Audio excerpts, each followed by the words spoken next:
For 18 years, Elara's grandmother had one rule: never let the girl believe the strange things around her meant anything. If flowers bloomed where Ellara cried, it was coincidence. If vines curled around her wrists like they knew her, it was weeds. If birds went silent when she was angry, it was the weather. If dead branches bent away from her face when she walked through the woods, it was wind. That was always her grandmother's answer: wind. Weather, coincidence. And if Ellara looked unconvinced, punishment came next. By 18, Ellara had learned to lower her eyes, keep her hands busy, and pretend not to notice the world noticing her back. In the village, her grandmother was respected. People called her disciplined, God-fearing, strong. At home, she measured kindness like medicine only enough to keep someone alive. Ellara rose before dawn, carried water, scrubbed floors, washed clothes, cut herbs, fed chickens, and ate only when everyone else was done. She lived in the same house as her grandmother, but never once felt invited to exist inside it. The trouble started on market day. The square was crowded, full of baskets, dust, and afternoon heat. Ellara stood beside her grandmother's stall arranging bundles of rosemary and fever leaf, while women greeted the old woman with bright smiles.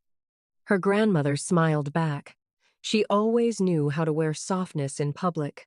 Then a customer reached for a bundle of herbs, frowned, and said, "Why are these wet?" Ellara looked down. Tiny droplets clung to the leaves. Not water. Dew. Fresh, bright, impossible dew, though the sun was high and the air was dry. The woman laughed nervously. "That's strange." Ellara felt her stomach tighten. Her grandmother's smile did not move, but the basil leaves beside Ellara trembled. Then the rosemary lifted just slightly, as if a breeze had passed through, though the rest of the stall was still. A child nearby pointed. "Look!" The stems twisted toward Elara's hand. The square went quiet. Not fully, not all at once, but enough. Enough for people to notice. Enough for her grandmother's face to change. Ellara pulled her hand back. The herbs dropped instantly. No one spoke for a moment. Then her grandmother laughed too quickly, too sharply. "The girl has clumsy hands," she said. "She keeps the roots too damp." The women around them gave uncertain smiles, grateful to accept an ordinary explanation. Ordinary made people comfortable. But her grandmother's fingers dug into Elara's wrist like iron. They did not speak again until sunset. The minute they stepped inside the house, the door slammed behind them. Her grandmother turned. "What did I tell you?" she asked. Elara's wrist still burned where she'd been grabbed. "I didn't do anything." The old woman crossed the room in 2 steps and struck the table so hard the cups rattled. "Do not lie to me." "I'm not lying. You let them see." Ellara stared at her. For a second, neither of them moved. Then, very quietly, Ellara said, "See what?" That was the wrong thing to say. The air in the room changed. A hanging plant near the window shivered. Her grandmother noticed. Of course, she noticed. Fear flashed across the old woman's face, real fear, quick and ugly. And that frightened Ellara more than anger ever had. Her grandmother pointed to the door. "Get out." Ellara blinked. "What?" "Go to the forest and do not come back until you remember how dangerous it is for you to be seen." Ellara let out one stunned breath. At night, her grandmother's expression hardened. "Perhaps the dark will teach you what I could not." The words hit harder because they sounded prepared, as though the old woman had always known this night might come. Ellara searched her face for hesitation. There was none, only fear. And beneath it, something worse. Relief. So Ellara left. No bundle, no lantern, no goodbye. Dusk had already begun sinking into the trees by the time she reached the forest path. She should have been terrified. Instead, she was furious. Furious at the market, at the silence, at the years of swallowed questions. At a life built out of chores, warnings, and half-starved affection. Twigs snapped under her shoes as she walked deeper between the trees. "You should be happy," she muttered bitterly to the dark. "I'm gone." A strange wind answered. Not cold, not harsh, just a soft stirring through the branches above her, like something had turned its head. Ellara stopped. The forest fell still. Then a pale flower opened beside the path. She stared at it. Another bloomed. Then another. White petals, silver at the edges, opening one by one through the roots and moss, as if the ground were waking under her steps. Ellara stepped back. No, but the flowers kept blooming.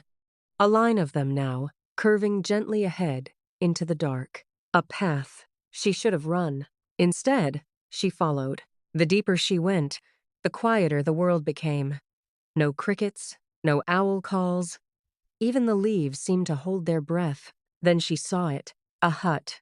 Small, crooked, tucked between ancient trees as though it had grown there instead of being built.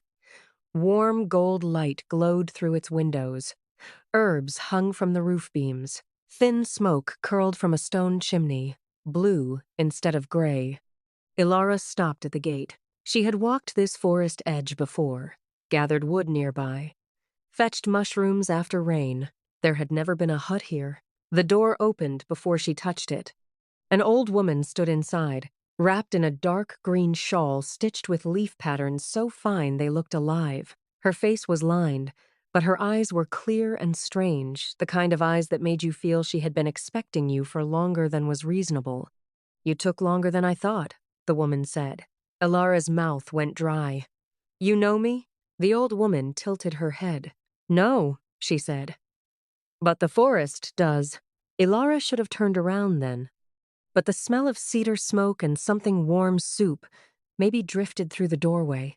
And suddenly, she realized how tired she was, how hungry, how cold. Beneath all that anger, so she stepped inside. The hut was small but full of impossible things. Green vines climbed the walls without soil. Tiny lights floated inside glass jars but did not seem trapped. Dried flowers hung in bundles from the rafters, yet none looked dead. In the hearth, blue fire burned low and steady. The old woman gestured to a chair by the table. Ellara sat, though every instinct in her body remained tense. A bowl of soup was placed in front of her. She stared at it. "No one gives without wanting something," she said quietly. The old woman looked at her for a long moment. "That," she said, "is a cruel lesson to teach a girl so young." Ellara almost laughed. Young. She felt 100 years old. "Who are you?" she asked. "Someone who has waited a long time for you to stop being afraid of your own shadow." "I'm not afraid." The old woman's gaze dropped to Elara's hands. Tiny green shoots had begun pushing through the cracks in the wooden table beneath her fingers. Ellara jerked back so hard the chair scraped. The shoots froze. She stared at them, then at her hands, then back at the woman. "What did you do?" The old woman did not answer immediately. Instead, she crossed to the window and opened it wider. Night air slipped inside. Outside, branches bent softly toward the hut. "They do that for you too," she said. Ellara stood. "Stop talking like that." "Like what?" "Like I'm—" She swallowed. "Like something is wrong with me." The woman turned then, and her face changed, not softer, exactly, but sadder. "There is nothing wrong with you," she said. "There never was." End quote. Ellara felt anger rise fast and hot, the kind that comes from hearing the thing you needed years too late. "You don't know anything about me." "I know enough," the old woman said. "I know your grandmother has spent 18 years teaching you to mistrust every living thing that reached for you." Ellara froze. The woman stepped closer. "I know the trees lean away from others," she said, "but never from you. I know flowers bloom where your tears fall. I know wounded creatures stop trembling when you touch them. I know your grandmother sees these things and calls them accidents." Elara's throat tightened, because every word was true. Memory struck her in fragments. A dying fern behind the house, green again by morning after she had knelt beside it, crying, A trapped sparrow that stopped thrashing the moment she cupped it in her hands. A cracked fig tree that flowered out of season after she slept beneath it. Things she had buried because she had been taught to bury them. The old woman's voice gentled. "You thought the forest was strange," she said. "Child, it has been answering you all your life." Ellara sank slowly back into the chair. "No," she whispered. But this time, it was not denial. It was grief. Grief for every moment she had been made small, for every punishment, for every time wonder had been turned into shame. "My grandmother said—" She stopped. The old woman waited. Ellara looked up. "She said if people noticed, they would fear me." The woman's expression darkened. "She was right about that," she said. "But not for the reason she gave you." Ellara frowned. The blue fire snapped softly behind them. Then the old woman reached beneath the table and brought out a shallow bowl filled with still water. "Come here," she said. Ellara hesitated, then moved closer. "Look." At first, she saw only her reflection. Then the surface trembled. The image changed. A younger version of her grandmother appeared, standing at the forest's edge in the rain, clutching a bundle wrapped in pale cloth. A baby. Ellara stopped breathing. The grandmother's face in the vision was terrified. She kept glancing over her shoulder, not toward the village, but toward the trees. Then a woman stumbled into view. Young, pale, beautiful in the worn, wild way of someone who had run too far and too long. Her dress was torn at the hem. Leaves clung to her hair. Blood marked one sleeve. And even through the water, Ellara knew. Her mother. The stranger reached for the baby. The grandmother stepped back. They argued, though no sound came. Then the forest itself seemed to move. Roots tore through the earth. Branches whipped low. The young woman shoved the baby toward the grandmother with desperate force, not surrendering her, but hiding her. Then she turned and ran deeper into the trees as shadows rushed after her. The image shattered. Ellara stumbled back, hand over her mouth. "No," she breathed. "No." The old woman steadied the bowl. "Your grandmother did not find you abandoned," she said. "Your mother put you in her arms to keep you alive." Ellara stared, shaking. "Alive from what?" The woman looked toward the dark window. "From those who hunted women of your bloodline," she said. "Women bound to the old living magic. Women the forest," answered. Elara's pulse thundered in her ears. My mother had this too? She carried it more strongly than most. And my grandmother knew? Yes. The answer came without mercy. Ellara backed away, each breath rougher than the last. "So all these years—" "She feared your awakening," the old woman said.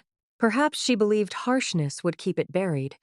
Perhaps she thought if you were made to feel small enough, unloved enough, ashamed enough, the magic would sleep." Ellara laughed once sharp, broken. "And did it?" The old woman's gaze shifted to the walls. Around them, vines had begun creeping faster across the beams. Outside, leaves swirled, though there was no wind. The answer was obvious. Elara's eyes filled, but this time she did not hide it. "What happened to my mother?" The woman was quiet too long.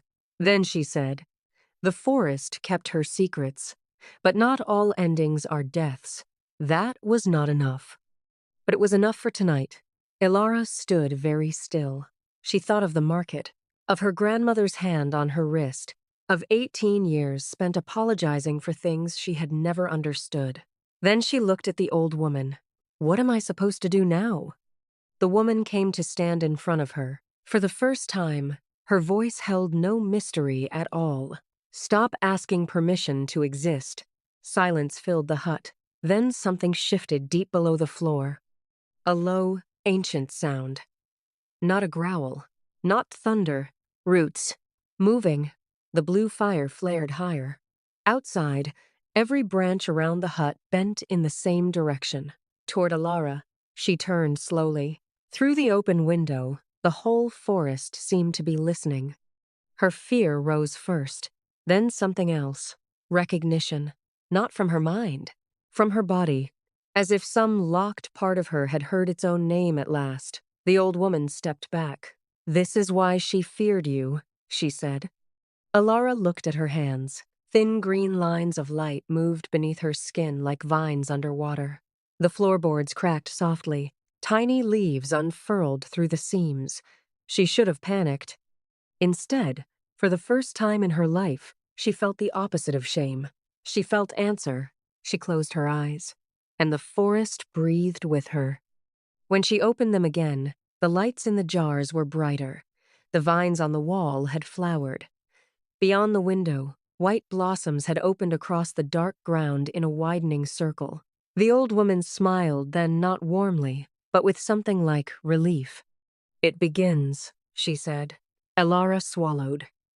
"What begins?" The woman looked out toward the trees. "The part of your life your grandmother could not beat out of you." Dawn was still hours away, but Ellara already knew one thing. She would not return to that house the same girl who had left it. And somewhere beyond the hut, deep in the breathing dark, the forest seemed to agree. Because some girls are not abandoned by magic. Some are hidden from it until they are ready to answer back.